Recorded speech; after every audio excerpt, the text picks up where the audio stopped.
Hello everybody, how are you? It's Riss. So I'm switching the location up on y'all a lot. I feel like my brain's like blah blah blah. So I am going to be doing my November recap. I read 5 books in November, so let's just get into it. Also, the shirt is from Totally Iced Out. She's amazing. The first book I read was Maybe in Another Life by Taylor Jenkins Reid. I read this as a book club pick with 2 of my girlies, and I literally did not like it one bit. Sorry, girl. I might actually donate it because dude, there was so much about this that I didn't like. 1, the female main character was boring.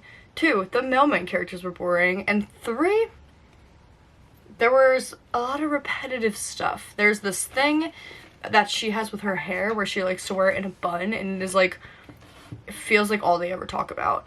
So yeah, I gave this a 2 out of 5 stars, and it is probably going to be a storage book. So next, I read Double Pucked, which is our other book club pick, and I loved it. This was on my TBR for a while just because, like, that slays. Look at that cover. Isn't that beautiful? And it's about a girl and her ex-boyfriend, or her boyfriend cheats on her, becomes her ex-boyfriend, and he's a big hockey fan. So she takes the 2 tickets to go meet his 2 favorite hockey players, and she goes and meets them, and they end up in a male-male-female situationship for a while, and it is really good. It's really hot. It was really fun. It was so fun. I gave it a 4 stars, and it is definitely a bedroom read because this has got me feeling some sort of way. I loved all the characters.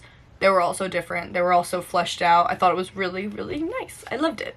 I read Tempt Our Fate by Kat Singleton. This is the second in the Sutton Mountain series. The first is Rewrite Our Story, which is a 5-star read.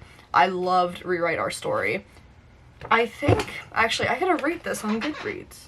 So I gave this book a 4 stars, and it is going to be a library read.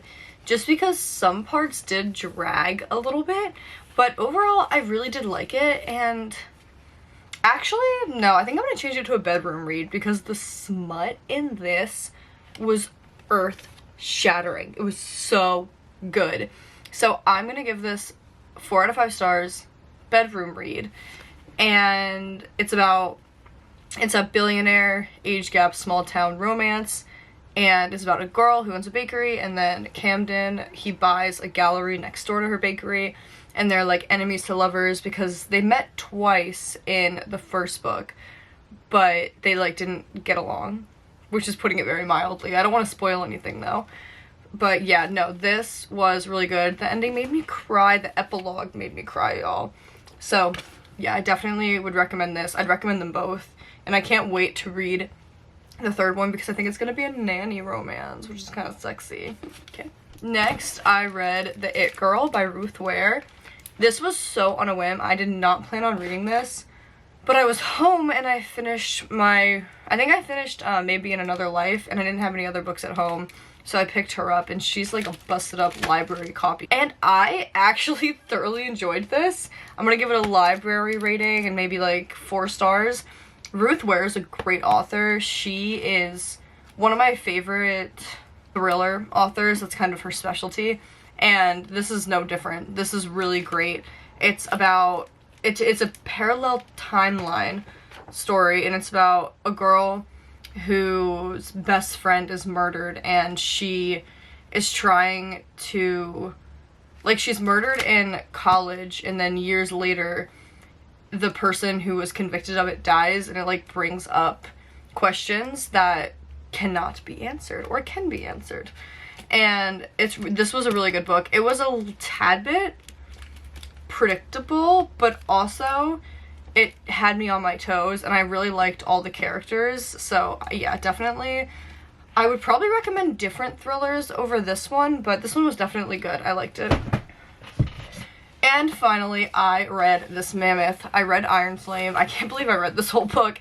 And honestly, I think I might make a whole video dedicated to a spoiler review of why this book didn't make its mark for me. The only reason why I rated it 4 stars, or else it would have been a 3, was because the ending, like maybe the last like 100 pages, was phenomenal. The ending was fantastic.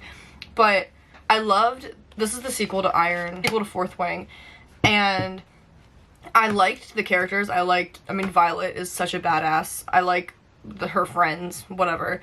But I have several critiques in this book, and like I honestly am like thinking now, like I don't know if I should even bump it back down to a 3, but the ending was really good, and Violet's a super strong character. I'm gonna buy the next one because I want to know where it goes, but this was honestly a little disappointing to me, and I think I'm gonna probably have to rate it a library rating. Fourth Wing I think was 5 stars, and maybe it was a living room rating, but I don't know, it kind of fell flat for me. I'm gonna do an entire spoiler review because there are 3 major points that I have to hold against this bad boy. Whoopsie. Those are the books that I read in November. Kind of, honestly, an underwhelming reading month. I hope December is better. I picked up The Ritual, which is a dark romance, and I'm loving it so far. So yeah. Anyway, I'll see you guys next time. Bye!